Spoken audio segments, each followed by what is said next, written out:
buli muntu awuliriza afaayo n'awuliriza n'ategeera kikyalina okukola kituyambako oba kimuyambako okubaako ne byakola ebyenjawulo ebigenda okumuyamba mu bulamu bwe. Otherwise oyinza okwesanga nga embeera gye tulivinga tewoomya nakabululu. Oyinza okwesanga nga ffenna tumaliriza nga twakola ne tukola ne bagaa nti baali mu America baakola. But then what? So ensonga lwaki obulango buno bubiri bwogedde ku bintu ebibiri ebikulu.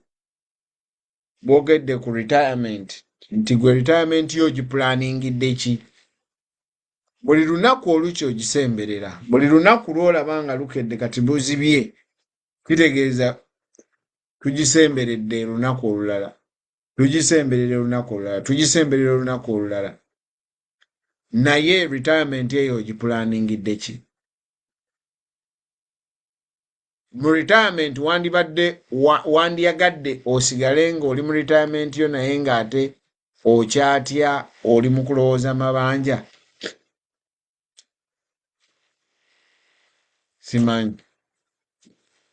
Wandiyagadde obeere nga oli mu retirement yo naye ng'okyalina okugenda okukolayo ka shifuti? Maybe buli omu kufa alina kyalowooza, alina kyayagala n'engeri gy'okyagalamu mu retirement yo. Nze retirement eyange engeri gye njagalamu y'amasappe. Yagala mbeere nga nsobola okunyumirwa naye nga kati kaŋŋende mu wiiki ejja ŋŋenda kubeera Japan kumala omwezi gwange nga sigenze kukola. Njagala naye ebyo byonna nina obikolerera kati. Bye njagala mbeere nina obikolerera kati nga nkyali. Kubanga buli lunaku olukya nsemberera time eyo. So kitegeeza nti bwe mba nsemberera eyo time nina okumanya nti what am I doing that is changing? Every single day what am I changing? So kyavudde akubuulira ku stool ziri 3. Tibwe twalinga tulowooza ku retirement luli edda walingawo amagulu 3 omuntu g'atunuulira ng'omuntu agamba nti nze nja kubeera ne company plan, nja kufuna pension. Yes, nja kufuna pension ejja kuba ennyambako okuntwalako. Omulala n'agamba nti nze mu retirement nti nja kuba nga essente ze nnina nzisevinze, personal saving. Okay, naawe ne tutakkaayanye. Then omulala n'agamba nti nze pulaani yange engeri gye nsasula omusolo ne baggyako ssente, nze nja kutunuulira ku social security.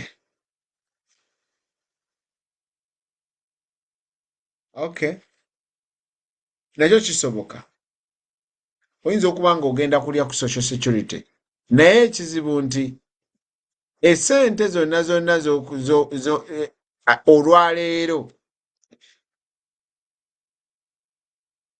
z'okola abantu 3 be bafuna ku ssente gwe z'osevinga olwaleero.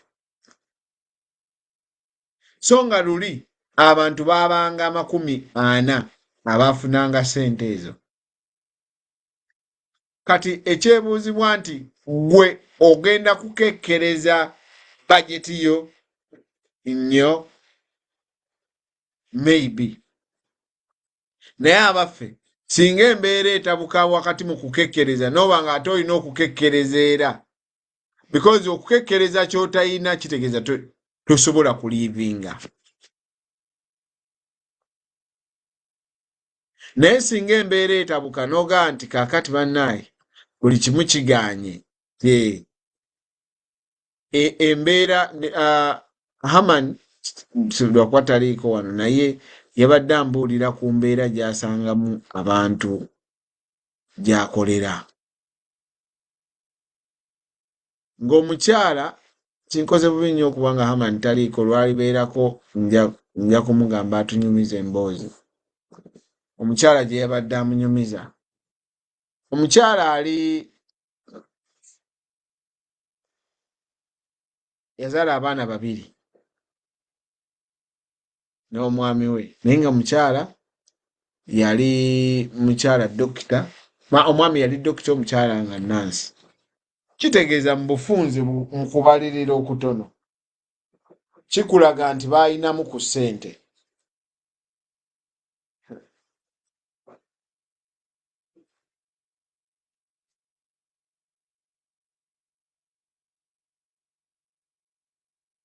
kikulaga nti baayinamu ku ssente dokita neki n'omukyala ne nansi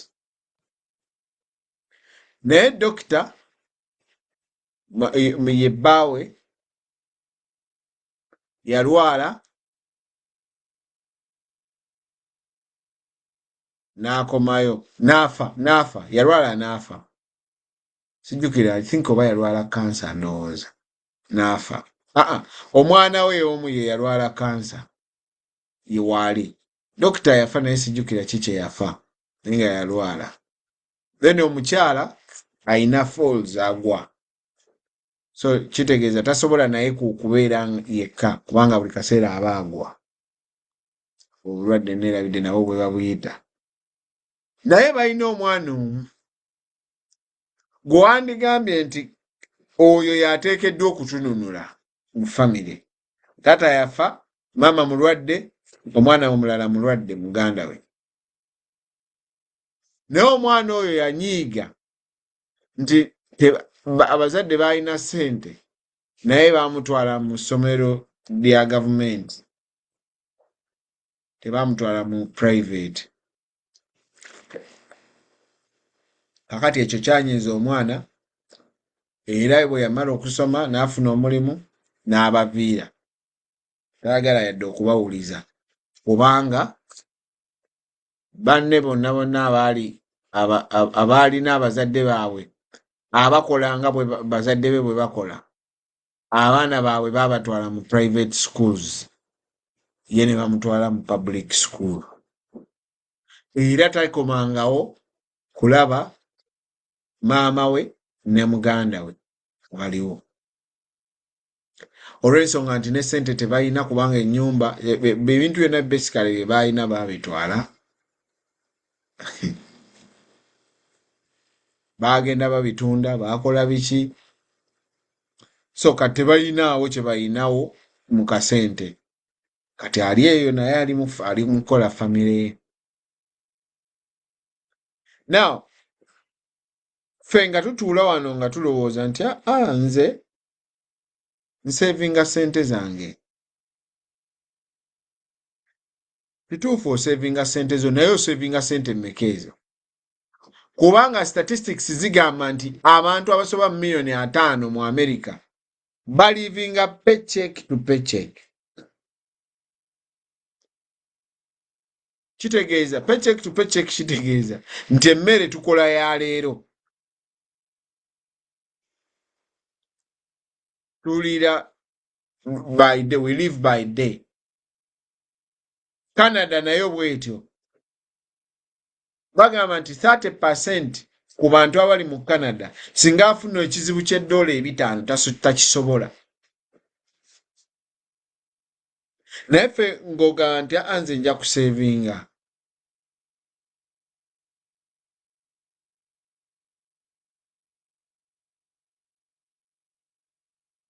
ku ssente mmeka z'okola pensioni zavaawo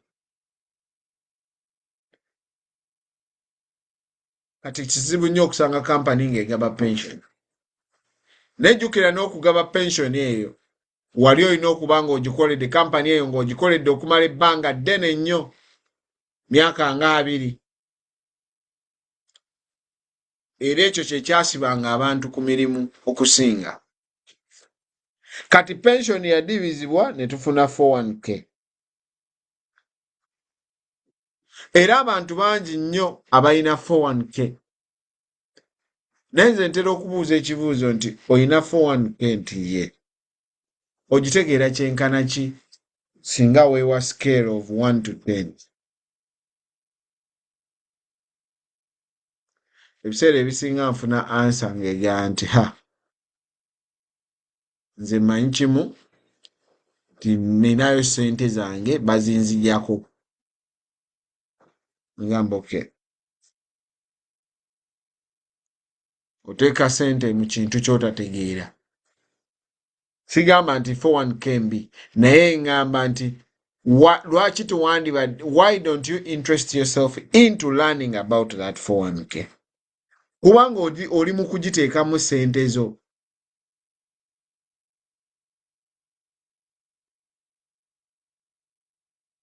Lwaki teweewaayo n'ogiyiga kiki kyekola?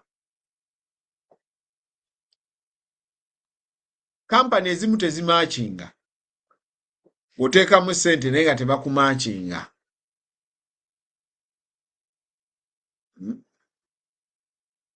So ne Canada bwetyo ze bayita defined benefit plans bagenda bazivaako ne baleeta defined contribution plans. Nti luli kampani ebintu bye yakuwanga kati babivuddeko olina okontributinga. Kitegeeza bw'ota contributinga kampani eba ekuwonye naye ezaayo egenda zisigaza. Luli kampani yabeeranga ne ssente.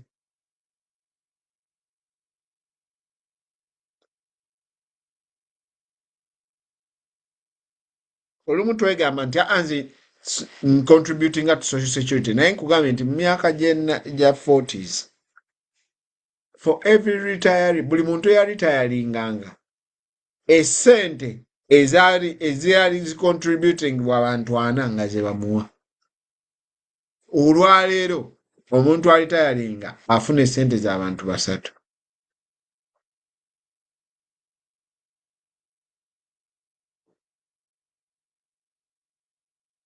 Kitegeeza nti more than ever tuteekeddwa okulowooza okuva ku social security. Social security beera naye ng'omanyi nti you have self security.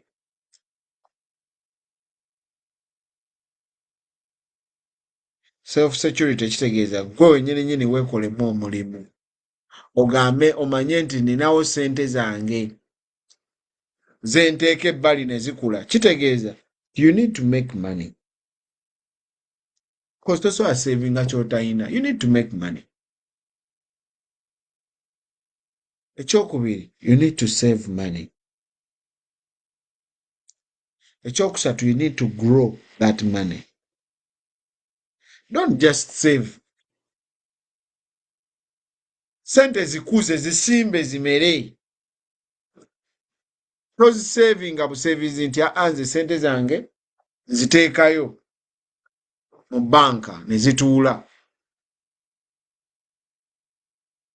Zisimbe, zimere. Grow the money and then protect the money. Bw'omala okuzisimba ne zikula ate leka kuziwaayo ate mu misolo mingi. Beerako ne protection gy'oziteekako. Kati ekyo kye tukola wano, kye tusomesa abantu. It is what we are talking about is a priority, is what we have to give priority. Kye kintu ky'oteekeddwa okuwa priority gwe ng'omuntu, buli omu kufe. No taking a control of your own future. Wanga tewaliwo alina future yo okuggyako gwe wekka. Gw'olina future yo mu ngalo, kitegeeza buli ky'okola kaakati kye kigenda okuditamininga future yo bw'enaabeera. Oyinza okusalawo n'ogamba nti naye kampeeyoko waakiri buli lunaku essaawa emu nga njiga finances. nsobole okubeera ne life eri better. Ekyo kisoboka, osobola okisalawo bw'otyo. Naye ate era okyasoboga nti nze nkola byange, bwe tebantegeerera mu ssente zange. Oba oyinza okujja ne weetegeerera, n'osoma ne weetegeerera. So make money, save money, but don't just save. Grow that money and then protect it.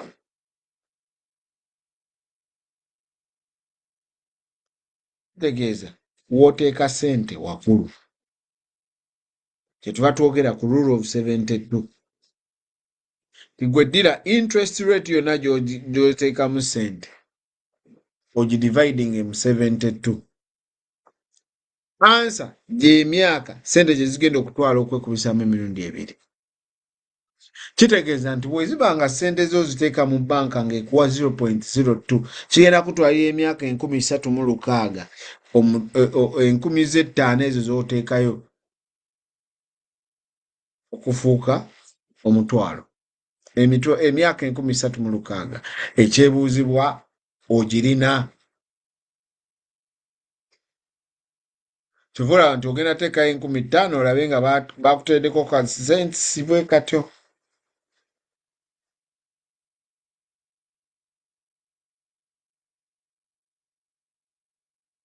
So rule of 72 is important to understand. Bw'oyiga engeri gy'ogikozesaamu egenda kuwa ssente, kubanga ogenda kuba omanyi nti bwe nteeka ssente zange mu platform n'empa 12%. Kitegeeza nti 12% eyo buli myaka 6 ssente zange zigenda kudabolinga. So nze omulimu gwange kuteekayo ssente zange nga bwe nninda emyaka 6 zidabolinge. That's what I'm doing. Oba si kyekyo ate okyasobola okuba nga gino 12 oba 29 nga rate of return ya credit card. Kitegeeza nti gwe ddira 72 ogidividing mu 29.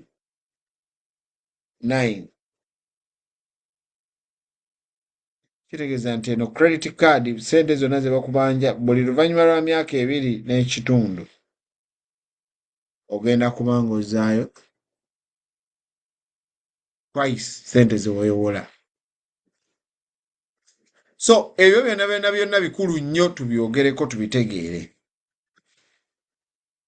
Olw'okuba nti tulina emyaka mingi okuva leero ne woonookaddiira, emyaka egyo gisobola okuba 2, gisobola okuba 5, gisobola okuba 10, gisobola okuba 4. Buli omu gw'omanyi okusinziira ku myaka gyo n'obusobozi bwo n'empangala y'ewammwe. Kitegeeza nti tulina olugendo lwe tutambula okuva wano we tuli kati okutuuka ku retirement. Buli omu kuffe atambula olwo olugendo. Kati entambula yaalwo gwagisalawo, n'essente z'onoobeera wano nazo gwazisalawo. Era ezo z'onoobeera nazo wano ze zijja okuditamininga life yo bw'enaabeera emyaka egisigadde. Kati singa wano olinawo emyaka gya 3 nga tumaakinga nti mu time alina emyaka 3. Kati ekibuzo ekiddako kiba nti mu lugendo luno okuva wano okutuuka wano w'olaga olina ssente mmeka z'oluteekamu buli lunaku.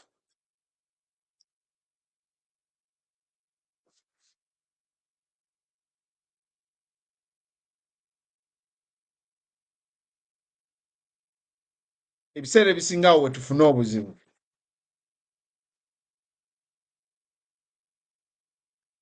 Ssente mmeka? Bw'oteekamu $10 kitegeeza mu myaka 3 ogenda kuba savings emitwalo 10 mu something. $10 emirundi 365.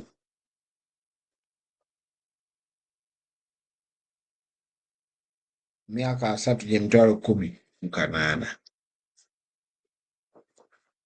Emitwalo 10 giyinza okukukolera ki? 30 years from today wayinza obutaba. Kitegeeza ogenda kwongera ku ssente z'otereka. Nazo bwe ziba tezimala kitegeeza yongerako. Gwobola nga tezimala kitegeeza olina ky'olina okubaako ne ky'okola. That's the idea. Now, ekibuuzo kiri nti kiki kye nnina okukola okusobola okwongera ku ssente zino, because ensonga lwaki ssente ezo teziwera, essente z'oteekamu ntono is because enfunayo temala. Bw'obalaabala mu biiruzi z'osasula na biki na biki, tolina ssente zikumala kukola ki? Kusevinga. Kakati kitegeeza olina okunoonya engeri y'okufunamu ssente ezigasa.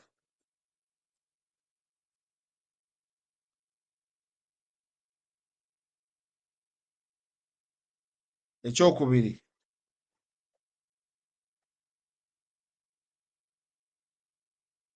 tugambe ssente oziyina naye omanyi wa ew'okuziteeka.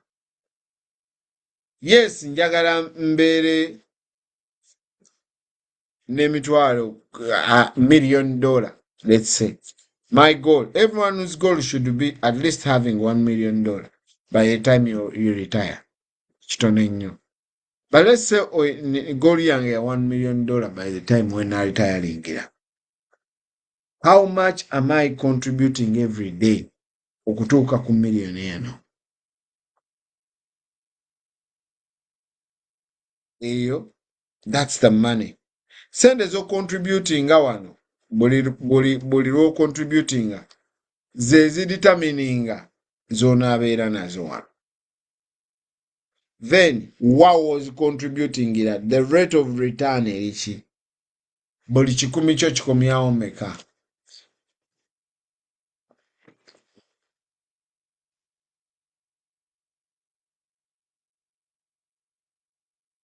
Nolowooza ku inflation, nolowooza ku musolo.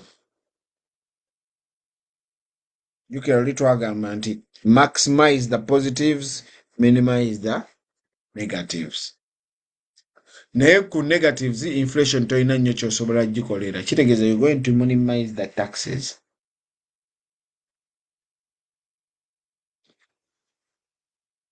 Mu positives, time oyinza obutakyuka, kitegeeza ogenda kukozesa ssente ne rate of return. Eno eri constant. Emyaka 3 giba 3 tezikyuka.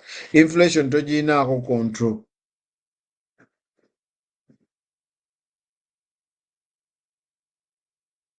So, ensonga lwaki twogera ku investment. Ne tugamba nti akasolya waggulu k'ennyumba ye investment. Einako wakati awo kye tuyita emergency fund. Neebeerako ne kye tuyita debt management. Eyo ennyumba gye tusulamu. Wansi omusingi baagukozesa insurance. Eyo ennyumba ya finances. So bye tukola byonna byonna birina okuba nga biggwa muno. But how do we invest? Last week twayogera ku stocks n'engeri gye zikolamu. Ne tugamba nti stocks kintu kikulu nnyo tegeera. Ne twogera ku ngeri abantu abakola trading, day trading gye bakolamu. Olwaleero I think enkya ndowooza gondi SpaceX bagenda kukola kye bayita initial, when is it? Is it tomorrow? Let me see the date here.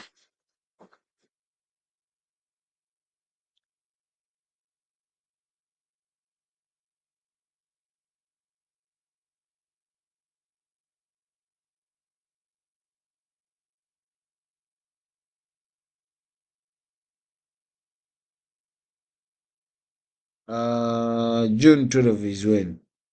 tomorrow. Yeah. So enkya company gye bayita SpaceX egenda kutundibwa mu katale. Egenda kugenda katale etundibwe. Kye tuyita initial public offering.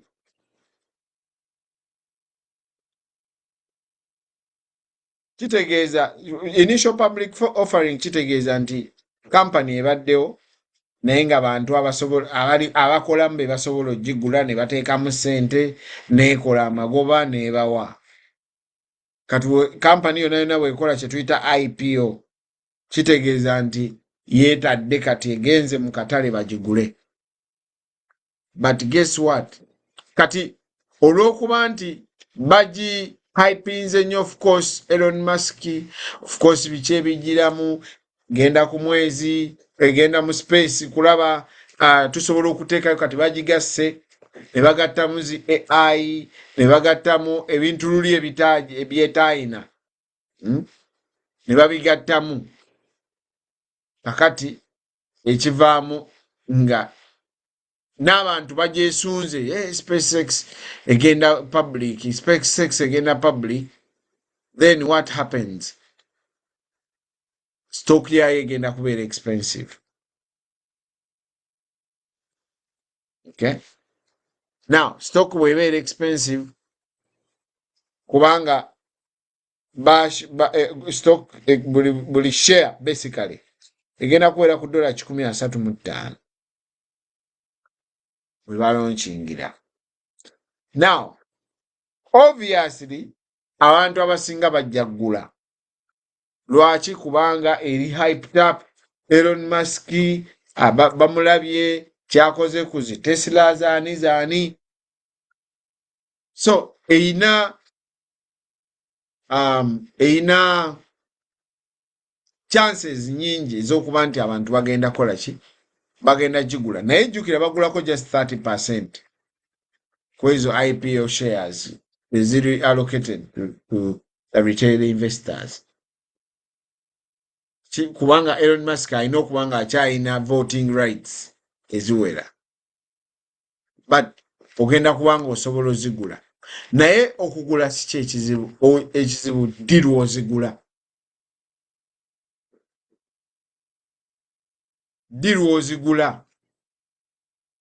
Because nga we nagambye okugula shares kiregeeza otwala ownership ya company. Ogenda kubeera omu ku bannannyini ba SpaceX. Obwannannyini bwo bukoma ku ssente z'olina shares z'ogula. Naye akatale, what is the likelihood nti akatale kajja kugwa kave ku $135? Likelihood eyo definitely weeri. Kakati naye nga ekyali hyped, buli omu agenda gula, eventually bajja kwagala okutunda. And what will happen? Omuntu ajja kutunda, then gundi price yayo ekke, ye ideal point ey'okutunda. But lwaki mbyogera ebyo? Company ezisinga bwe zitandika nga bw'olaba SpaceX, oli n'agenda n'agulayo emigabo n'asirika, zo sente ne zisigala nga zitambula. 20 years later ogenda okuwulira nga baga nti gundi nti gundi yakola essente, yayina Apple, yagula Apple lwe yakola IPO yaayo oba a few months after. Kakati abatabimanyi era ne basigalira awo. So zino securities tulina ozitegeera, kubanga ate bwe njogera ku ezo ate soogera ku sikuuta. Era twali tukyogerako wano nti abantu ate beeyunira sikuuta okusinga ate bino bye tubasomesa. Lugaba bannaye, akati naffe oba ate kati awo tulina kukola ki?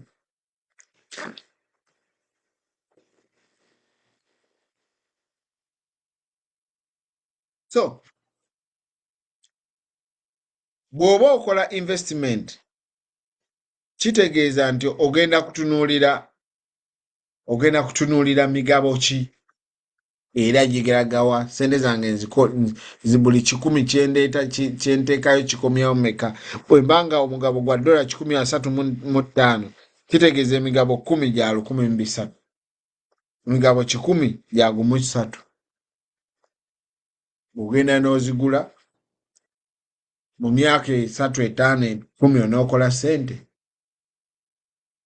Most probably yes, but we don't know. We are not sure. We can't guarantee that. Kubanga sente ozitaddeyo zikole. So now watanga njagala akawunti, tulina akawunti ez'enjawulo.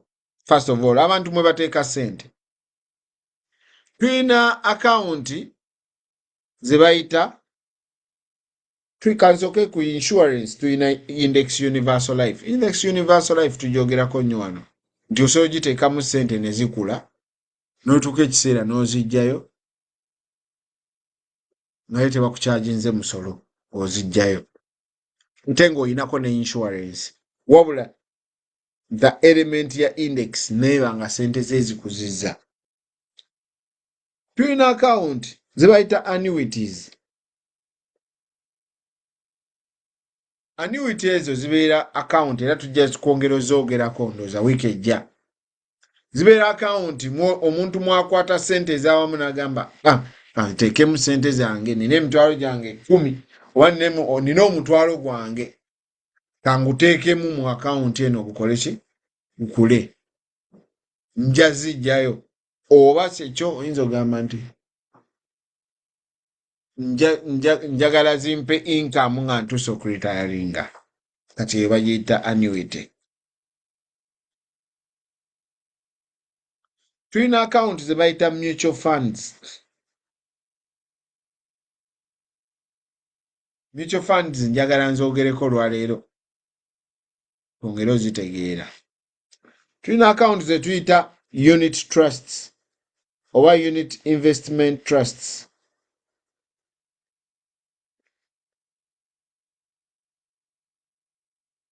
UITs.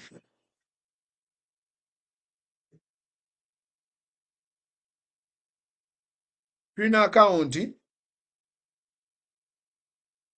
ze bayita Roth IRA. Tulina account ze bayita IRA traditional.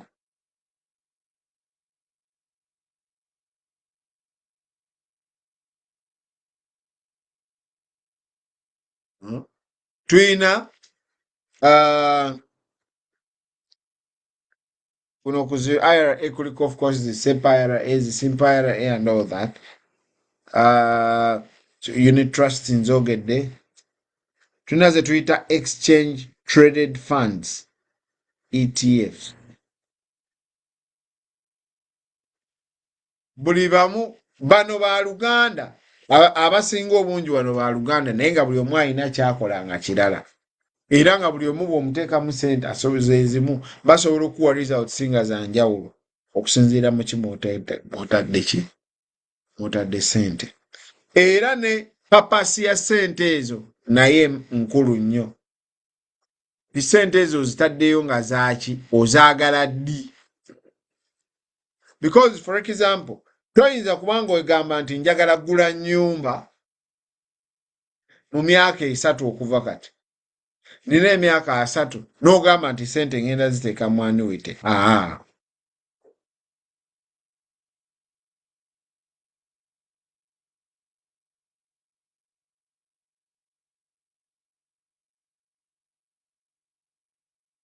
Mutual funds zikola ku time eya njagalawo sente, njagala sente, ndi mu kuinvestinga sente zange, nzikwate nzitwale. So in other words, this is liquid. Unit Trust Liquid. Njagala sente zange nzikole ki? Nzinvestinge mu myaka 2 njagala gula nnyumba. Liquid.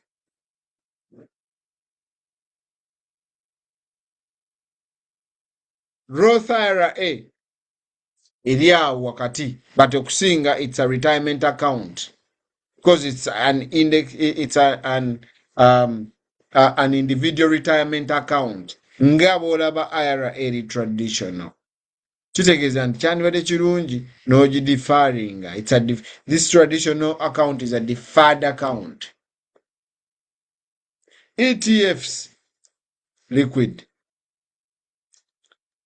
RILA registered index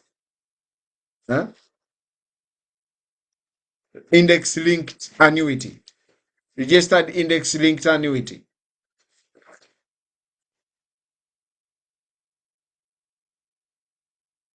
Kola sente nyingi nnyo, but it's long term. You're looking at it mu long term.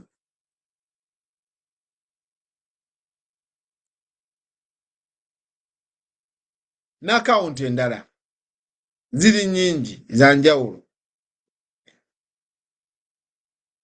Ekyebuuzibwa nti mu zino zonna akawunti gwe sente ezizo ziriwa? Waliyo 529, waliyo health saving account, waliyo long term care. Ekibuuzo kiri nti gwe sente ezizo ziriwa? Waliyo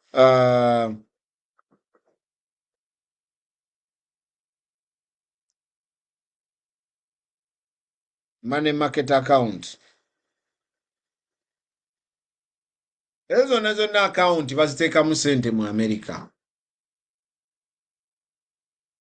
Naye bw'obanga tozimanyi kitegeeza tosobola zikozesa. Stocks sizoogedde. Bitcoin, cryptocurrency. Bw'obanga tomanyi zikozesa ogenda kufiirwa sente nyingi. Naye oba omanyi ozikozesa osobola okukola ki? Osobola okubeera ne sente eziwera. Now, annuity ngambye nja gyogerako ndowooza nga next week. Naye njagala njogereko katono ku mutual fund. Mutual fund ze ki? Mutual fund zibeera ye account mwoteeka sente, nange nenteekamu, n'oli n'ateekamu, ffenna ne tuba nga tulina sente. Kitegeeza eringa basket.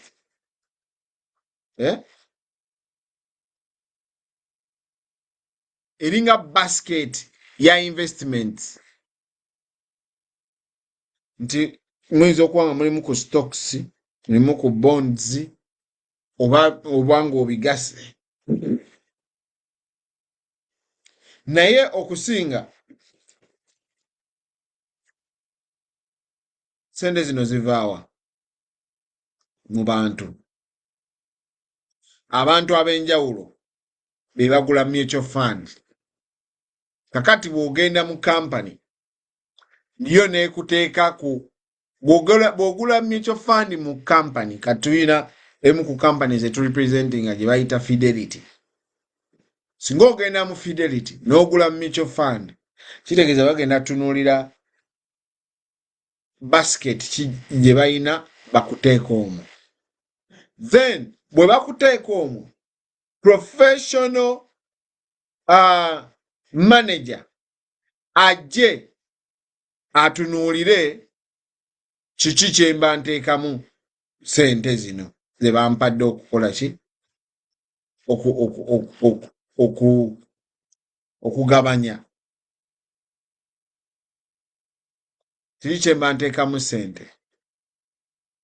So kitwale nti community eyina ekisawo kyayo ba poti yaayo, buli omu mwakontributingira, then ne tufuna omukugu ajje bye tukontributinze abikozese. Kitegeeza nti gwe togenda pickinga wa we baba bateeka sente, togenda pickinga stocks, naye ono amanaginga ye agenda okupickingira. Now enjawulo y'ekyo ne stocks ziriwa nti stocks gwagenda okwerondera wooteeka wawoogula emigabo mutual fund bagenda kulondera omukugu agenda kulondera. However obukugu tekitegeeza nti tokola ki tasobola kulemwa ku predicting akatale. Kitegeeza nti yadde omukugu yateekayo sente zino yazidistributinga singa akatale kagwa era naye asobola okukola ki kufiirwa. So mu akawunti eno osobola okuteekayo nga lampusa osobola okugamba nina 10,000 lwange kanteeke muno oba nina omutwalo gwange kanguteeke omwo ngukule. Oba osobola okugamba nti nze njagala kucontributinga buli mwezi. So sente zo ze zigula shares eza fund eyo. Share fund bwekula kitegeeza nti mugenda kugabana ki okubuli omu okusinziira ku kye yateekamu. Kati yo yenna oli abategeerera agenda teeka mu companies ez'enjawulo agenda kukola diversification gye twayogerako luli agenda gikola then atunulye katale kyakakola. So kitegeeza sente zo zigenda kukula with capital gains, with dividends, then and the compounding interest of course of your money. Lwaki mutual fund nkulu nnyo nkuzimba obugagga? Nga we ngambye nti oli distributing a sente akola diversification. So mu kifo ky'okugamba nti nina SpaceX njiguzeemu emigabo 10 kakati ate ono agenda kutegendako mu SpaceX agendeko mu Amazon agendeko mu agenda ewenjawulo. Kati eno account osobola n'ogitandika nga tolina sente yadde n'ogigulawo bulungi nnyo then gwe n'otandika okugamba nti ntaddeko 10,000 kuki ku mutual fund zange.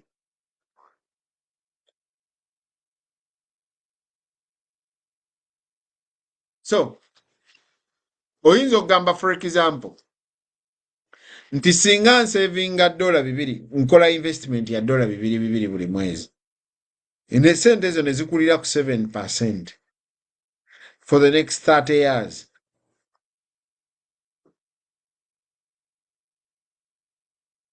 Kitegeeza nti mu myaka 3 gwogenda kwotaddemu $7,200 naye olw'okuba nti no sente zino tezitudde zicompoundinga oyinza okumaliriza $22,000 ng'otaddemu 7.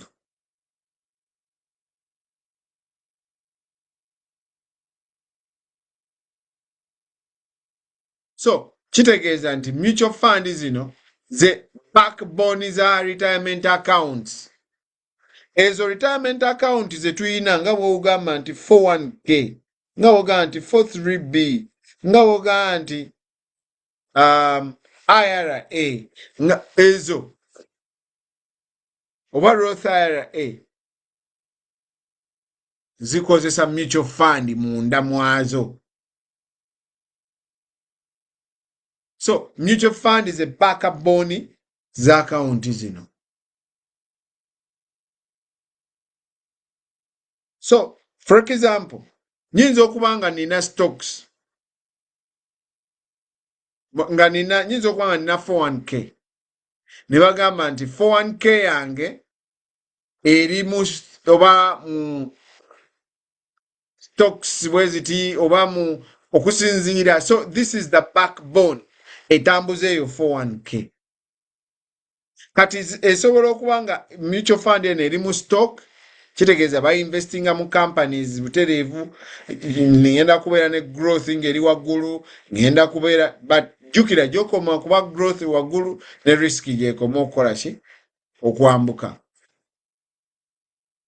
Naye ate nsobola n'okubeera ne bond funds mutual fund zange kitegeeza nti nsobola okuba nga investment oli azitukolera ateeka muki mu corporate bonds oba mu gavumenti kati kitegeeza risk yange definitely egenda kubeerako wansi n'enfuna yange eyinza okubeerako wansi kubanga buli wali ekitono era ne risiki ekola ki ekendeera oba ate osobola okubeera ne balanced funds tininamu stocks ninamu bonds then oyinza okugamba nti kambeere ne index funds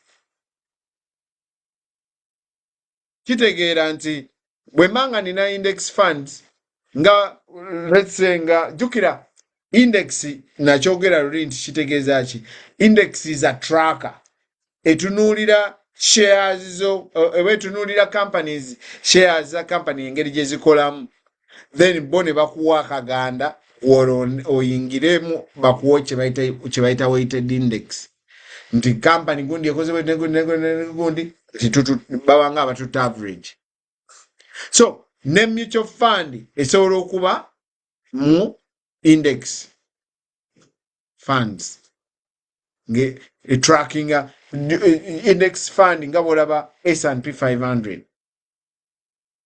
oba zisobola okubeera ze tuyita target date funds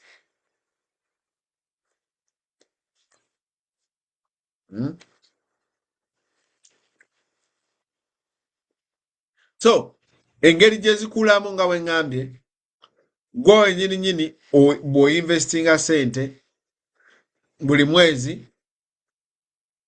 bw'oba oziinvestinga olina okukola dollar cost averaging osobola ozikola omwezi gumu but kyandibadde kirungi n'okola dollar cost averaging dollar cost averaging nakyo twakyogerako luli nti kitegeeza nti sente wozitadde buli mwezi ogenza oteekamu totadde mu mwezi gumu nti June kubanga oyinza oteeka sente mu June akatale ka June ne kakola bubi kitegeeza sente zo zikoze bubi so nga ate oyinza okudistributinga mu July August September buli wamu n'oteekawo nti June ne waakola obi July akununula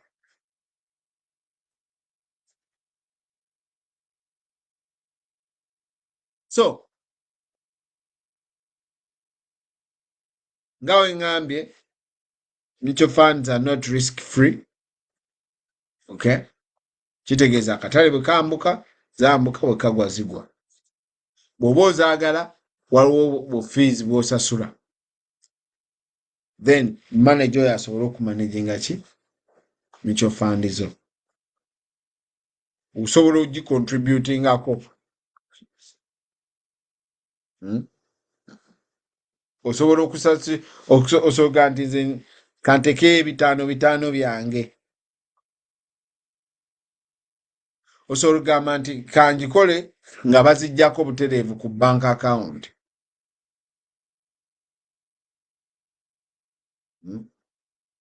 oyinza okugamba nti dividend zange ziddemu nazo zikole ki zikole so mu investment zonna jjukira time kikulu tosobola kubanga ozifunye leero ate nkyozaagala ate oyagalirako amagoba tekikola olina okuba nga oziwadde time ekola ki etime emala so mutual fund bwezityo bwe zikola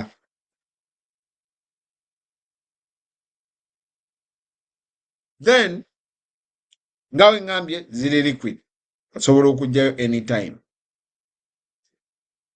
ne tubeera ne akawunti endala gye bayita unit investment trusts oba abasinga zituyita unit trusts UITs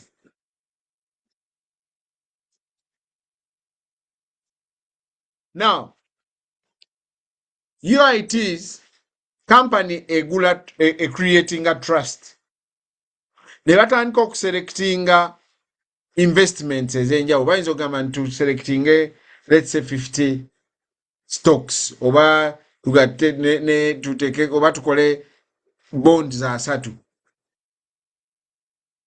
kakati trust yeno kitegeeza nti company eguze trusts.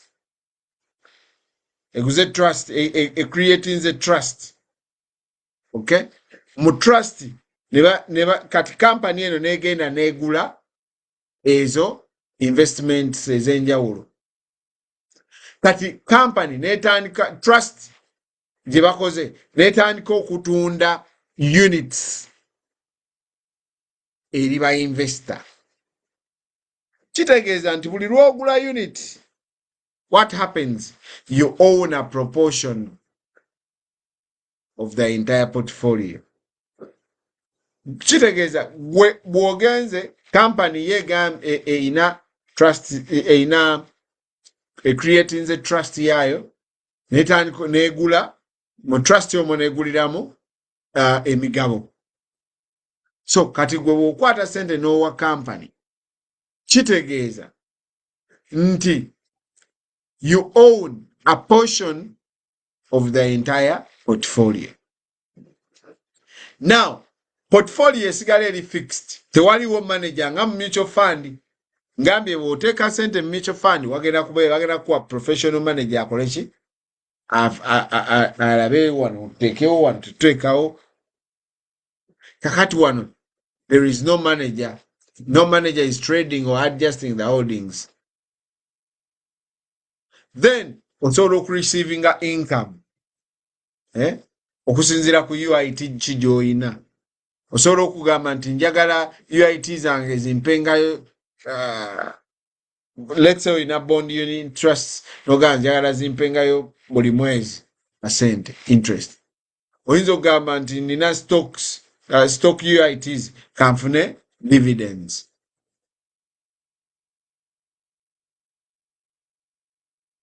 Now, ekiri ku unit trust kiri kimu. Nti trust eno ebeera ya kiseera. Kitegeeza nti buli trust gye ogula oba gye bakola n'obeera part of it egenda kumala kaseera. Etaminatinge. Kati bw'etaminatinga kitegeeza egenda kukola ki? Egenda kugaba sente. Kyova nkugambye nti bw'obanga otunuulira ti njagala kugula nnyumba mu myaka 2 eba 3 okuva kati, kitegeeza ogenda kujja okufunira unit trust tukugattire mu mutual fund tugambe again. Naye olina okitegeera nti akatale kasobola okukola ki? Okugwa. Naye ate ekuza sente, ezo sente bw'oba bano bantu abagamba nze njagala kudda Uganda mu myaka 2, no problem. Kati sente zo zikwate ziteeke mu unit trusts.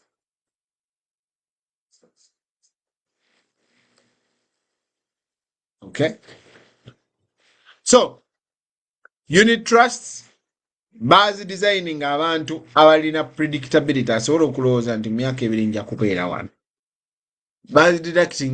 Designing abantu abalina transparency. Designing abantu abalina fixed strategy. N'abantu abata tradinga. So, bwe tuba tutunuulira unit trust mulimu ebika. Waliwo again stock unit trusts ne bond unit trusts. Stock holding a fixed basket of stocks. Okay? Kitegeeza nti zo bazizimba okufuna dividends. Kakati ne tubeera ne bond UITs. Zo zibeera ne fixed set of bonds munda muli. Nti zisobola okuwa ebiseera ebisinga ezo bazikozesa ku income. Njagala nfunenga income buli mwezi for this particular time. So, unit trust ozikozesa otya? Nga we ngambye zisobola okuyamba okuwa that income. Bond unit trust zisobola okuwa interest payment. Zikuwa interest payment ennungi. Kakati gwe osobola zikozesa okufuna income. Oba stock UITs zikuwa dividends. Of course, katale bwe kambuka sente zo zikola ki? Buli kimu kyambuka. And then okuwa discipline. it is a fixed portfolio. Kitegeeza temuli bya kutradinga, tewali manager, tewali gweteekayo sente mu account eyo sirika. Then ebeera ne defined time wegenda okomera. So ekikuyambako okupulaninga ebiseera ebisinga unit trust ezisinga zikoma ku mwaka gumu kitundu oba myaka 2. Kitegeeza nti bw'obeera nga olina unit trust myaka 2 mwaka gumu kitundu egenda kukola ki? Egenda kutaminatinga. Trust eyo egenda kutaminatinga. Okay. Now, we terminating kitegeeza it liquidates, it pays out. So, ogifuna okimanyi, there is no active management. Tewaliwo managinga gwe managerwo. Again, ensonga lwaki njogera ku bino byonna ofuuke managerwo. Because bw'onootegeera ky'olina okukola kigenda kukwanguyiza. Then, fees.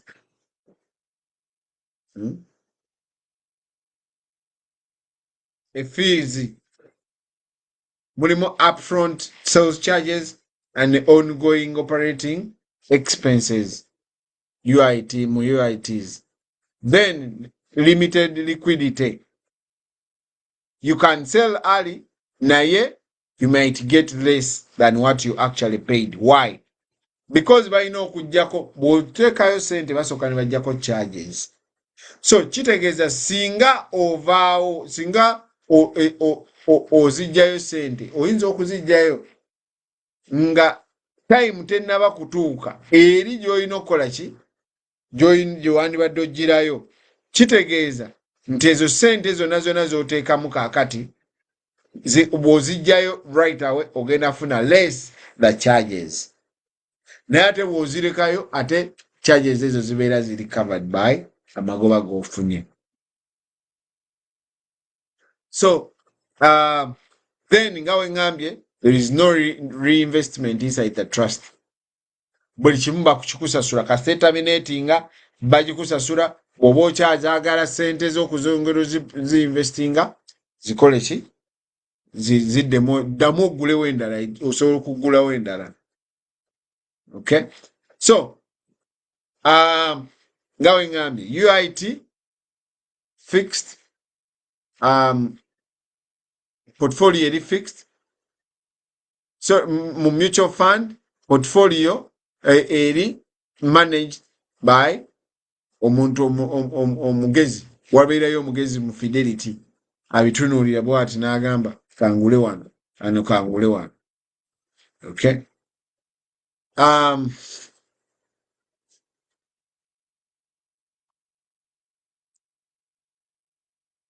So account zino njagala kulaga practically engeri gye zikolamu ozitegeere. Nga we nkugambye nti UITs egenda kuholdinga for a set period of time. Normally, mwaka nga gumu n'ekitundu ekisinga obungi. So kitegeeza nti ogenda teekamu sente zikole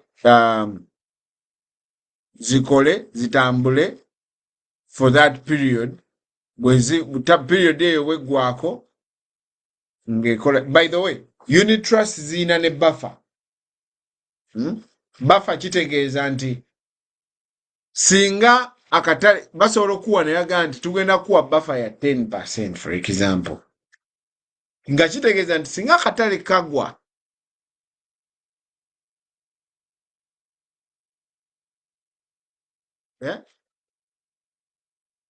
ng'obadde oyina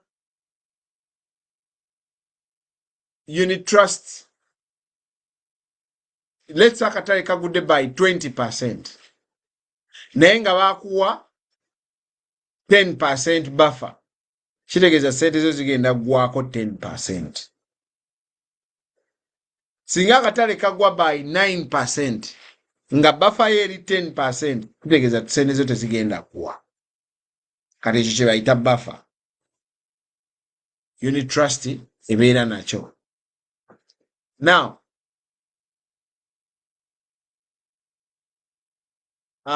Kiki nabadde njagala kulaga wano simanyi oba osobola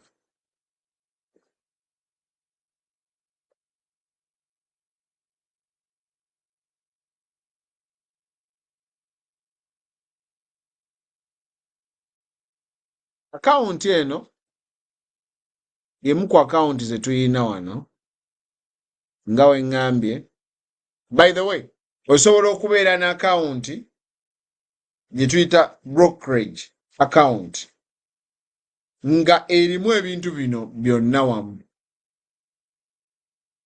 Nga we ŋŋambye nti emu ku kampani ze tukola nazo bagiyita Fidelity. Era mmanyi abantu bangi nnyo ng'omuntu ansanga n'aŋŋamba nze mwami Kakande nze ndi mu kusevinga ssente. Ongamba waggulawo akawunti ki? Naga nina Fidelity.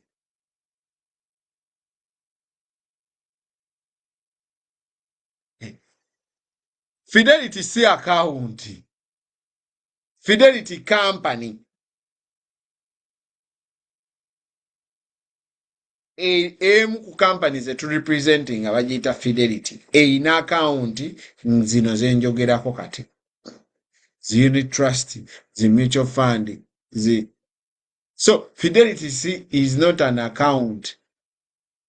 Naye osanga omuntu n'agamba nze mwami Kakande ssente zange nze naggulawo nina akawunti bagiyita Fidelity. Tebagiyita Fidelity. Fidelity is just a company nga bw'olaba Prudential, nga bw'olaba Transamerica, nga bw'olaba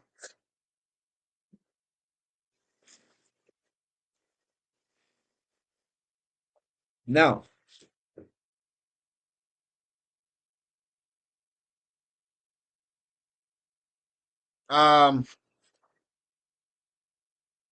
njagala kulaga wano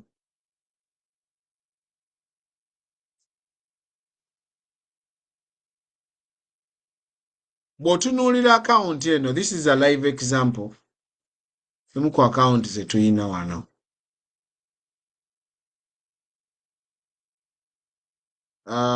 Bw'otunuulira akawunti eno ali ku TikTok simanyi ky'ojja kukola appointment obirabe kubanga nange sina bwe mbikulaga. Naye bw'otunuulira akawunti eno erinamu, so nga we ŋŋambye eri mu Fidelity, okay, kitegeeza nti controller ali mu Fidelity. Naye njagala otunule wano nti olwaleero, because eno gundi ya leero, njijeyo leero statement eno, olwaleero akawunti eno ekoze 5% mu magoba. This is a mutual fund, by the way.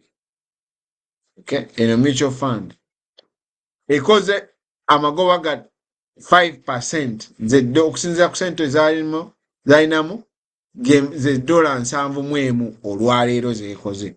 Kati tuyita sente okukola sente. Naye ate nga bwe tuddayo ne tutunuulira toto,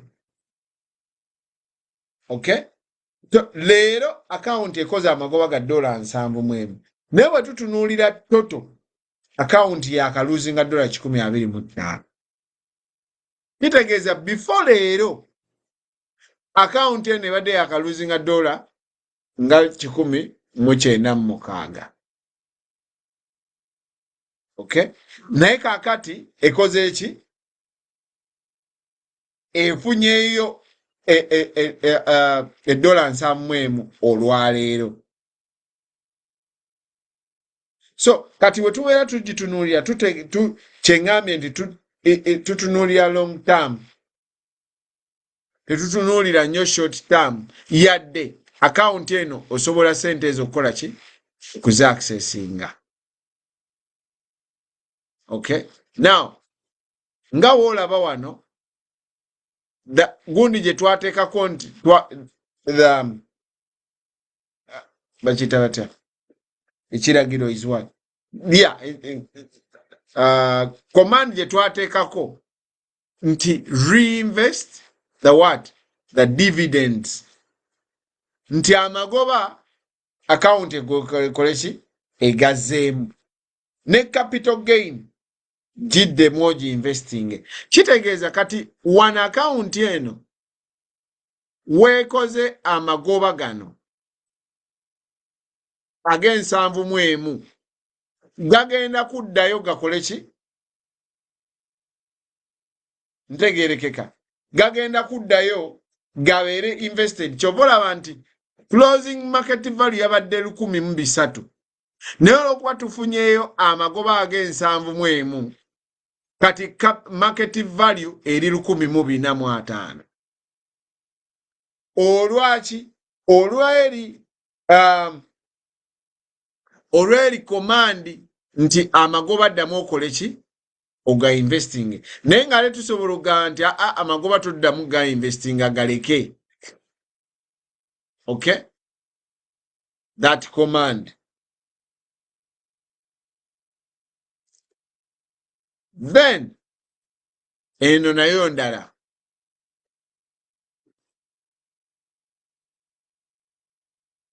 Njagala okijjukire nti akatale essente akatale bwe kakola essente ze kasangamu ze kagenda okukreditinga.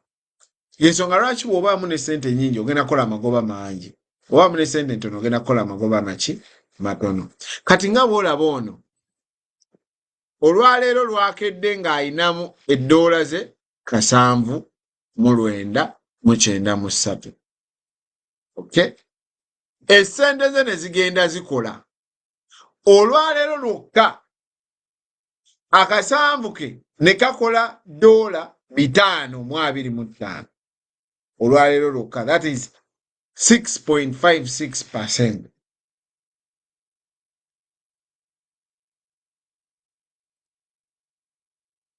Okay? Nga we tutunuulira kitegeeza olw'okuba akoze $5, akasanvu mu olwenda automatically kafuuka 805. Kubanga naye zino kati dukira, these are funds. Twogera ku funds, kitegeeza oguze unit ya fund. Kati in this case ono alina unit 43. So buli unit yegenda either neekola oba neegwa. Naye bw'otunuulira total gain Kachanga ateekayo mu trust mu mutual fund yeno yakafuna 3,119 mu magoba. That is 60%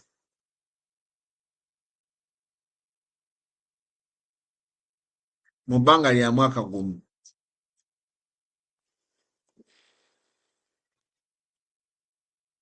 Kati njagala okirowoozeemu bw'oti. Eno ndala, okay? Neeno ndala, wabula akawunti y'emu. Eno okuva Kachanga etandika yakaluzinga 7.95 omugatte. So omugatte yakaluzinga $125. Eno Kachanga etandika yakafuna omugatte 3,000 ze 60%. Kati teeberezaamu singa kana akanaana ate kanako kaali kali wano nga baaka-investinga wano. What would happen? Kitegeeza ezandifudde era kanaana 7.95 eno yandibadde ne ku kanaana ekola ki? Ekwatayo. Kitegeeza wandibadde nga mu ssente ze ez'akafa si 125 zokka, wabula bwe tukubisaamu 1.795 ze dola osigaza 963 mu kifo kya kanaana. Kitegeeza oluzinze $1,600. So singa ssente zonna baziteekamu eno akawunti eno eya mutual fund eno, what would happen? Yandibadde nga aluzinze $1 ezisoba mu 1,800.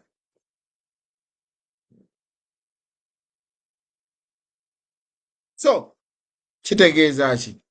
Kitegeeza nti bw'oba otunuulira akawunti eno ogenda kulabayo kino. Simanyi kiraga.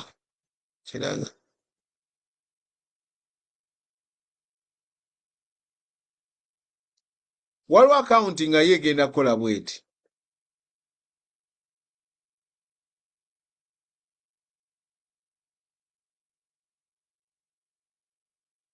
Bw'otunuulira ku akawunti eno ogenda gisanga nga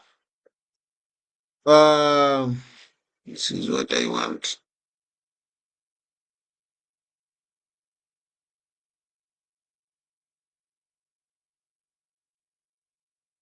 Bw'otunula wano again aba TikTok mujja kunsaasira.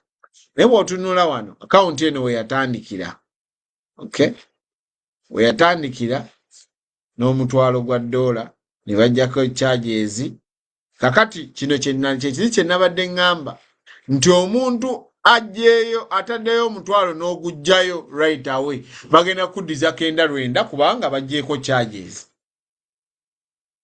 So singa olindamuuko essente zo zigenda kukula charges obe nga tokyazikola ki? Tokyazifiiringa. But njagala otunule wano okuva mu Gw'ekkumi mu 2025 eyateekayo omutwalo ne bagusalako ezitandika ne zifuuka $9. Now what happened? Bw'otunula wano eno jjukira mutual fund gye nkulaga. Actually this is a combination of mutual funds and UITs mu account yemu. Okay? Mu account yemu eri TikTok ndozoba bwe nkola bwe nti muba mulaba ambyogere bwogezi.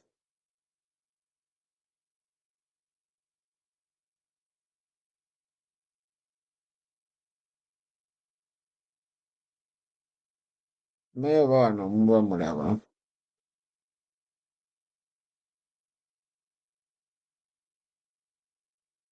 Bw'otunula wano mu Gw'ekkumi account lwe yatandika 2025. Okay?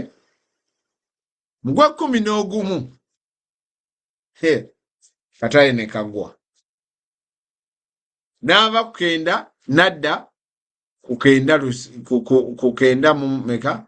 $9 gye yava n'adda $7. Kitegeeza nti gw'ataddeyo ssente yakateekayo ssente awo. Omwezi oguddako n'ogakankebere ku ssente zange. Ogendaga, kiki kino kye nnakoze? Ayayayayaya. Zigwiriddewo. Okay? Now, labayo ate mu mwezi Gw'Ekkumi kyekyaliwo katale ne kakola ki? Ne kaddayo ne kambuka. Naye jjukira bwe twogera ku kwambuka kati nga wali wenkulaze nti akatale kagwa by 5%. Mu kwambuka tekeetaaga 5%. Keetaaga more than 5% okuddayo w'obadde. Ndowooza oba ntegeerekeka okuddayo w'obadde. Essente z'obadde nazo akatale singa kagwa by 5% kati ogenda kwetaaga nga 6 oba 7 oba 10% okuddayo w'obadde. Then otandika okwagala endala. So akatale wano kaddamu ne kambuka n'akomawo relatively kyenkana nga w'abadde. Kati mwezi gwa January wamma ggwe ne keekola ekigenyi. Labayo bw'atuuka mu 8. Look at that steep increase. Kati ogwo gwe mwezi gwa January. Okay?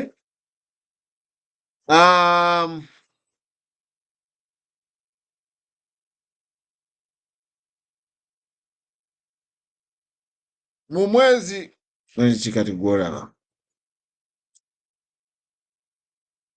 kati kankulage wano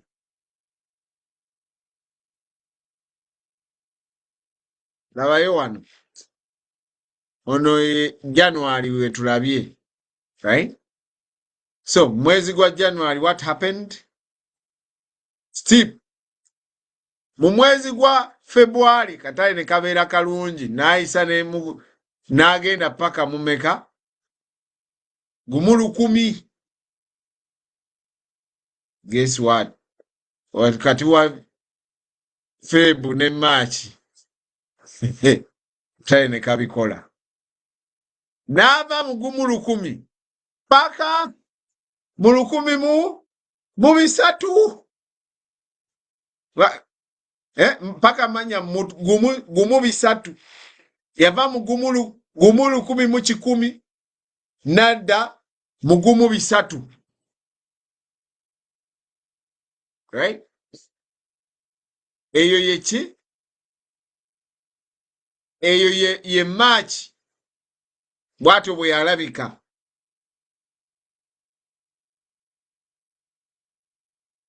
So this is March 2026.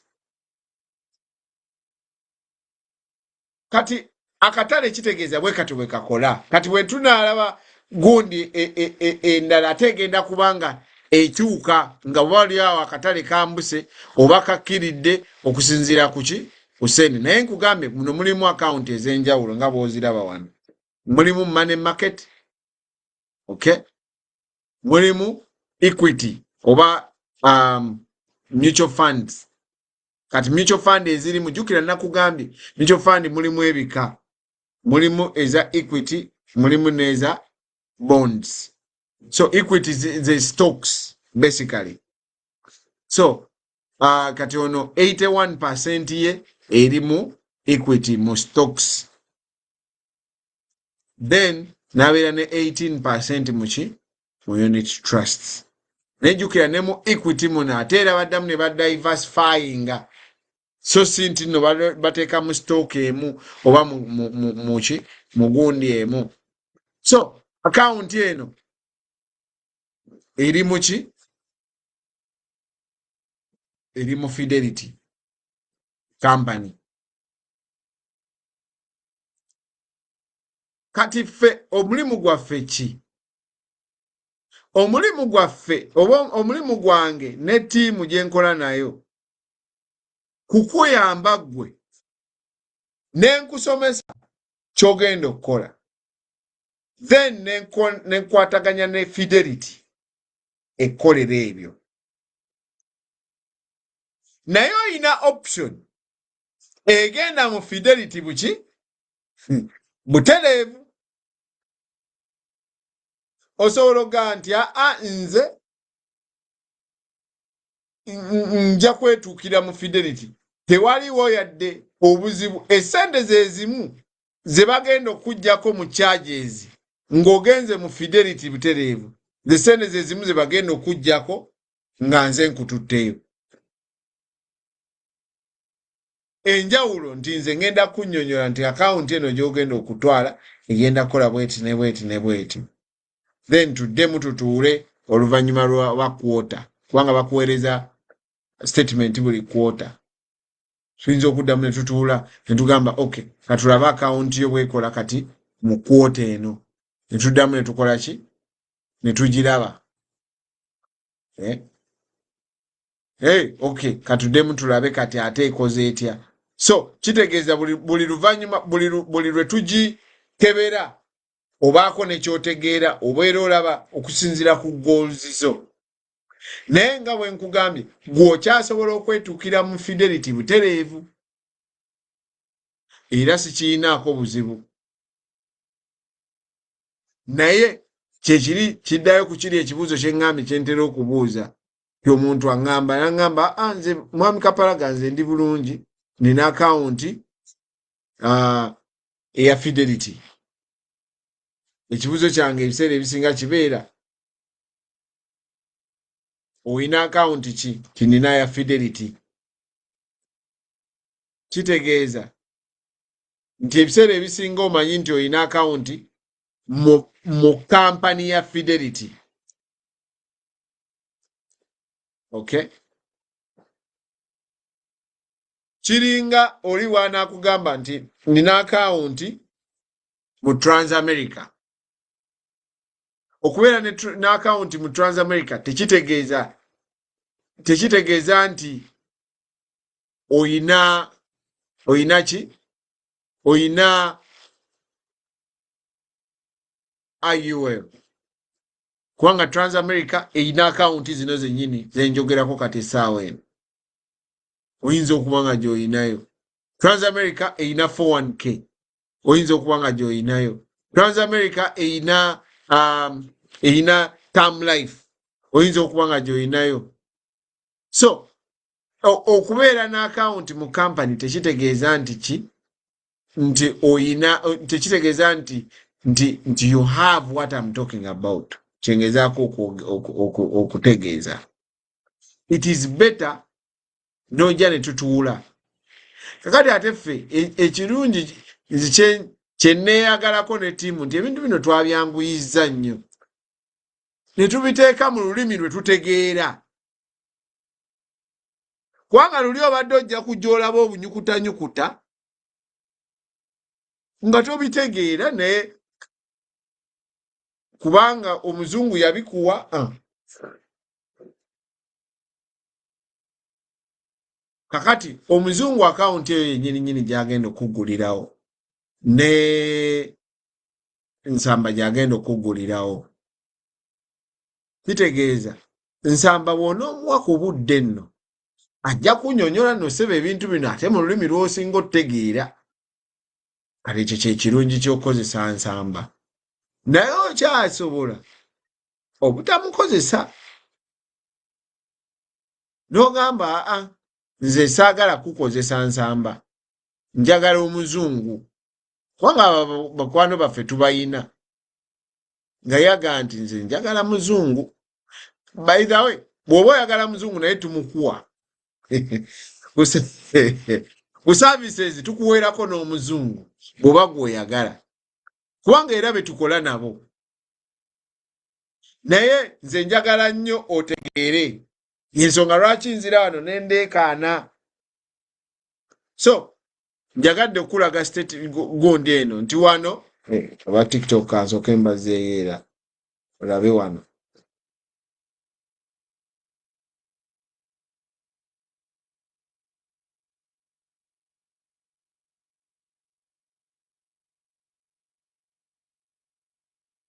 We tukomye ng'akatale mu gwokusatu kakola ki?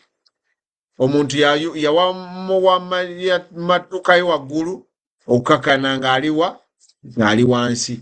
Naye ate mu gwokusatu akatale ne kaddamu ne kakola ki?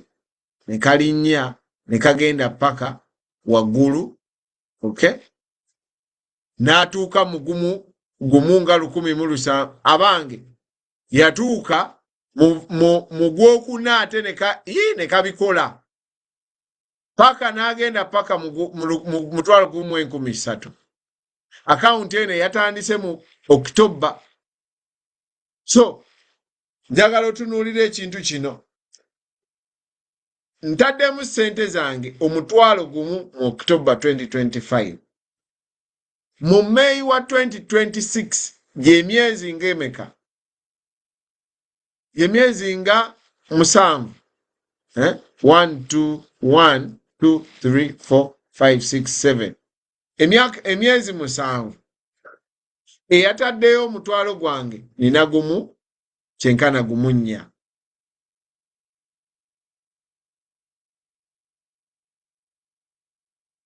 Kakati omutwalo singa ngulese mu bbanka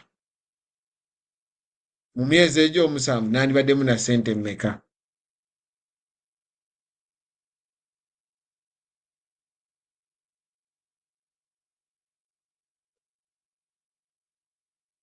Ekyo kyekyebuuzibwa. However, jjukira wano mu mwezi gw'11 nti ate akatale kakoze ki? Kagudde. Nkatunuddeko mu gw'omukaaga ng'era kagudde. Kitegeeza neeri gye tumulabira ate yavuddeyo n'akkako wansi. Kati the question is ddi lwemba ntwala ssente. So akawunti zino ziri wano mu America nga tuzikozesa fe abazimanyi ne tugamba waayi bwe tujja ne tuzinnyonnyolako ne ku bantu abalala nabo ne basobola ozikozesa. Ne twagala tuzinnyonnyole mu lulimi Oluganda buli ffe lwe tusinga okutegeera. Gwe bw'onootuula ne Lydia n'akunnyonnyola mu lulimi lwo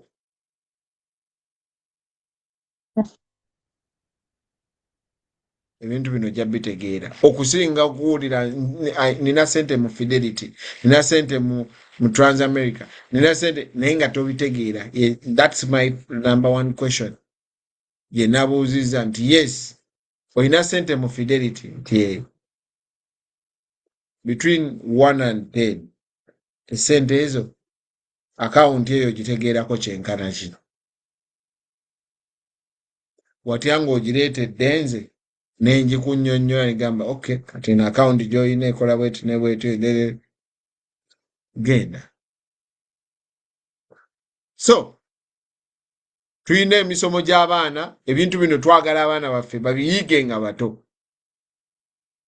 Emisomo gy'abaana gigenda mu maaso buli Lwamukaaga n'Olwesande saa 11 eza Massachusetts. Bw'oba olimu out of Massachusetts za mu time yo. Naye buli saa 11 tubeera ku Zoom ku link eno yennyini gye tuliko kati nga twogera ku finances. Abaana abali wakati w'emyaka 8 ne 17. Lwaki? Tulowooza nti ebintu bino abaana abo singa babiyiga nga bato, omwana agenda okutuuka emyaka 18 ng'amanyi ekyokukola, agenda okukola ssente ng'amanyi kiki ky'alina okukola. Ffe ekyo gw'omukisa tetwagufuna. Kati olw'okuba tetwagufuna ffe tuguleese tukole ki? Tuguwa abaana baffe. Naye era ssebo nakyo era tuguluba n'abazadde.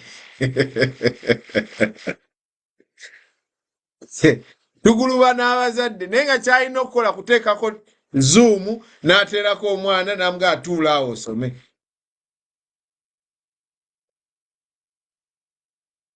Ffe baligamba ebyafaayo biriyogera nti buli kye twalina okukola twakola si? Twakikola. Awo omusomi w'ebyafaayo nagaa nti yejjeerezeddwa. Kale mwebale nnyo okutuwuliriza. Tugenda kubeera n'omusomo buli Lwamukaaga tubeera ku ofiisi wano ku ssaawa 6.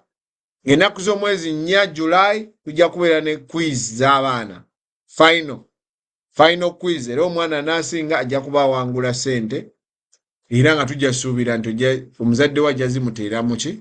Mu akawunti ye. Ekyo tekirinaako garanti nekye tusuubira. Nga tutalina ssente garanti ku ssente za musolo ze baakuwa nga tetumanye essaawa eno gye ziri, n'ekyo tetukirinaako garanti. Naye omwana bw'anaawangula ffe tujja muwa ssente.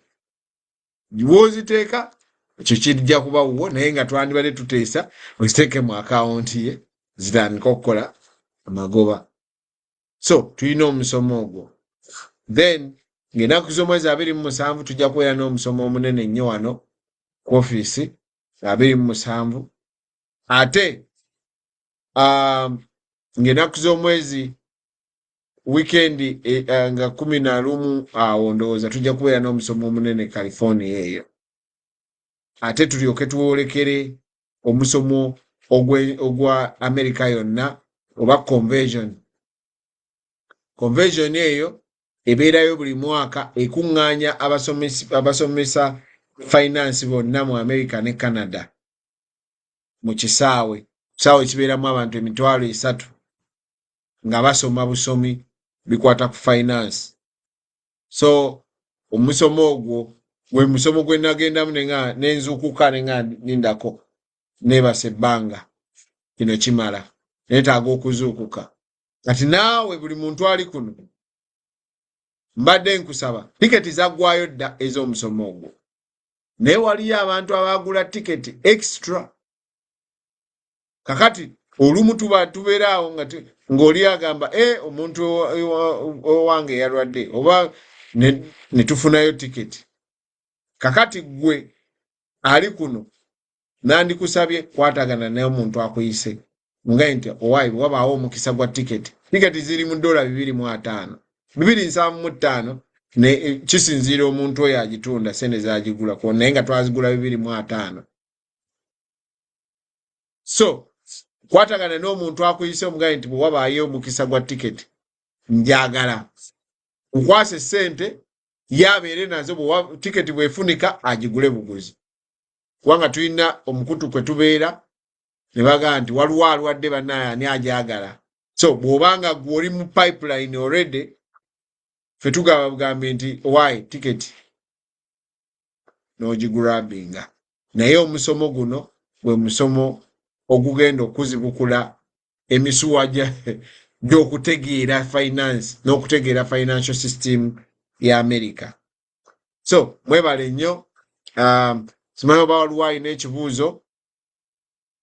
Bwe waba tewali nja kusaba abantu ab'enjawulo batubuuzeeko.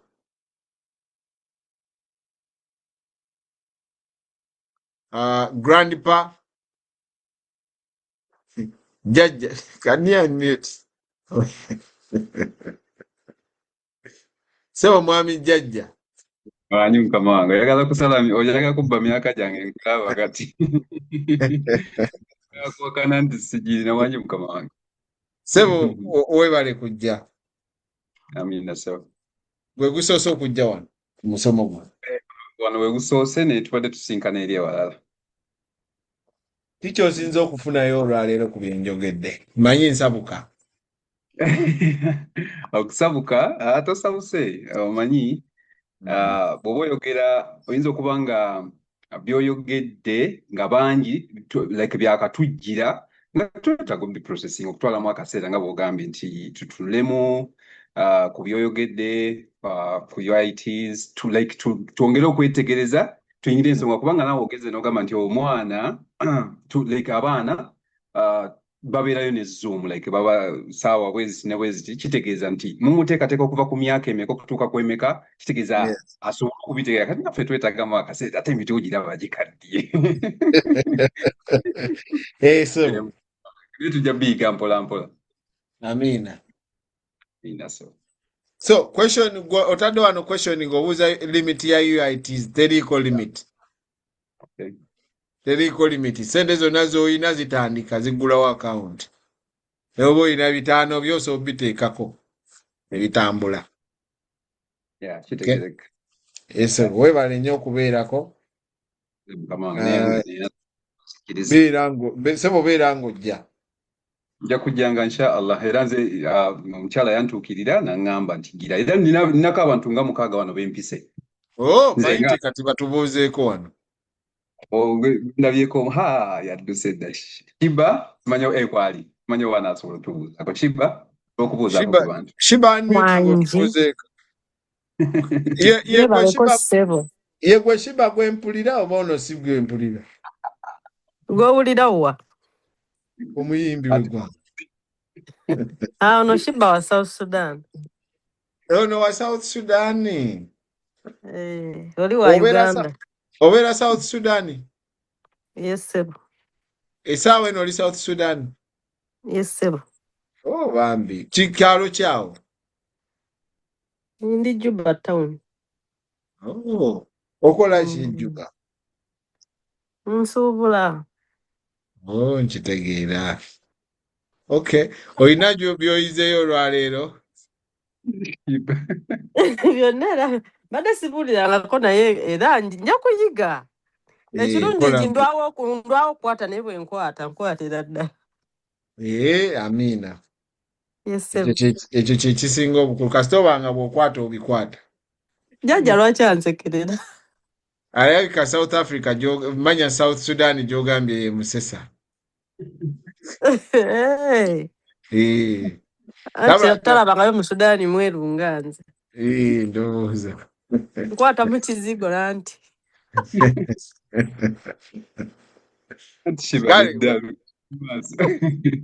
Webale kubeerako Shiba. beera ng'ojja buli kaseera. Nja kuba nzija inshallah. Okay. Waliwo omuntu omulala alina yita mwami Grand Paito omuntu omulala gw'oyise wano. Simanyi oba kwali Rigani oba kyaliko. Rigani oba gy'oli bakukyoyogera. Naye kataliiko. Tulle mu list y'abo bempise. Mr. Promise simanyi oba ajoyininze. Waddewo Stella simanyi oba kwali. Naye yabaddeko. Shiba yazze, Nats yajoyininze naye alabika naye avuddeko. Ne Daniels naye abaddeko simanyi oba agenze. Ebo be mbadde mpise. Ne Eric alabika tasobodde kujoyininga. Naye wajja kujoyininga. Webale nnyo okubayita, bintu bino bikulu nnyo, webale nnyo okwagaliza. Bwetyo bwe tugenda tubitegeera. Nange siri kafulu nnyo. Kyensomayo kyenzija ne mbabbirako. Kyenzija ne mbabbirako. Kyokkola ebiseera ebisinga nga mugamba mujje ate tugende tukole ki? Tubisome ffenna. Kubanga bwe tubisoma ffenna ate bwe tukomawo tuweewuunaganya. Ngaawo waayi kano wakawulidde kayitirivu kano kankateekemu nk'ebitaano byange. Kano kankole bwenti. So kirungi nnyo. Webale nnyo ssebo. Papa. Okay. Susan, waliwo gwe bayita Susan, can you unmute?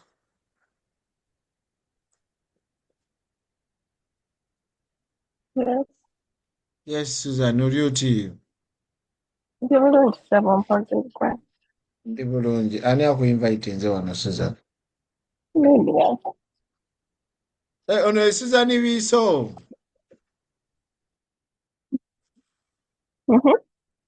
Oh, okay. Kansubira olina by'oyize ne leero. I came in late. Wanje? I came in late. Oh. Lydia yakuyise leeti oba gwaze leeti? Nabyerabidde abambi alaka yampedda ng'enza okeberako nga ngamba nti n'okusoma nga nabyerabidde. Tofaayo. Omulundi oguddako ojja kukeera. Kati oli California, right? Kati ate mmwe awo mutambula butambuzi paka Sacramento. Tambuzawo bigere. Mutambuzaawo bigere. So, Sacramento tandika okugyewubira. Lydia muweereze $2. Tuyinza okufunayo tiketi ez'$2,500 yadde abasinga abatunda bazitunda $275. Lydia olwedda azirina. Azirina? Sente azirina? Azirina. Okay, kati Lydia ajja kufunira tiketi eyo. Olabe ng'obeere Sacramento. Kale, webale nnyo. Thank you so much. Okay. Waliwo gwe bayita Annie E. Can you unmute Annie E? Senga olina ky'ogamba ndaba unmute nze. Ndowooza nze nja kujja mu box yo nyongere okuyiga unit trusts ezo. Mbadde little bit confused naye nga it was very interesting. Okay. Kale senga. Sikuyinaako buzibu. Okay. Annie E. Waliwo omuntu gwe bayita Annie E. Can you unmute? Oyina iPhone.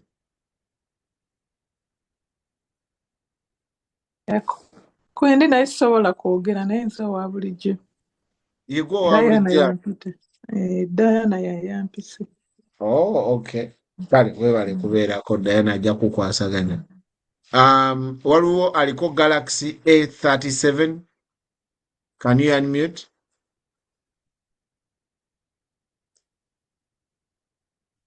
Galaxy A37.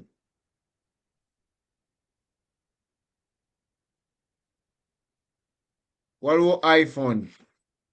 Waliwo aliko iPhone. Can you unmute? iPhone.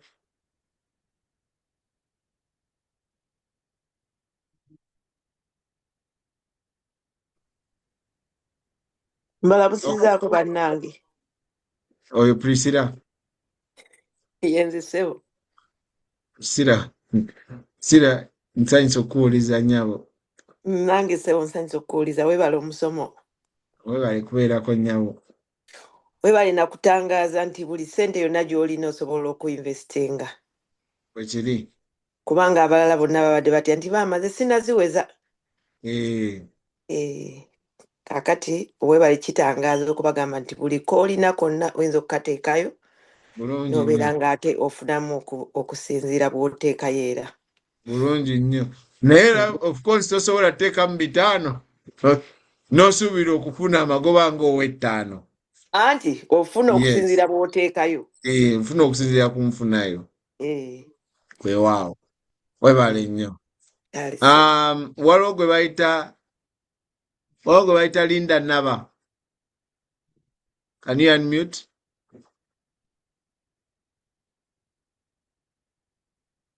Oba Naba.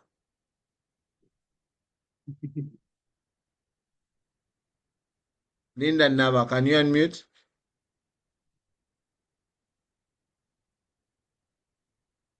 Yes, iPhone nkulaba wano. Unmuting. Manya Galaxy something.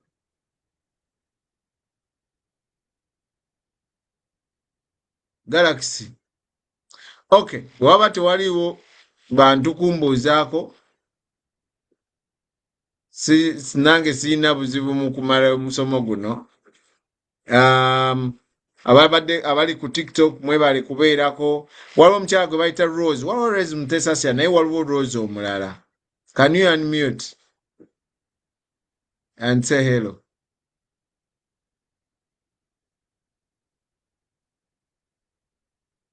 Rose Jolie.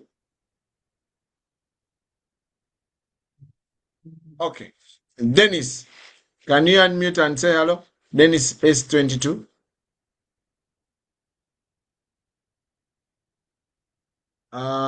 Kandabe abantu bire TikTok webale kubeerako red edebe oba eddebe ly'omuntu wa wansi ku TikTok. Kigezi Panther, Justin Najuka, Champion Pro CA, Mr. Y&M, Don Mambo. Hey! Mambo. Wedda kubuuzaako mugundi mu comment section ku TikTok. Mambo n'osirikira eyo ssebo. Ndieno nfafaagana n'oluzungu. Aliwo basimuleba.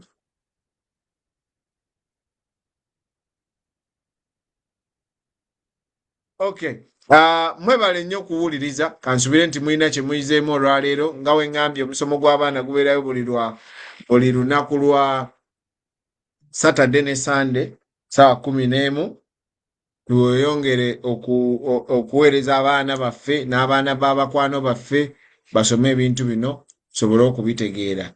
Ate ennaku z'omwezi 27 tujja kubeera n'omusomo wano ku ofiisi yaffe, omusomo omunene ennyo ogwe bayita first start ya summer.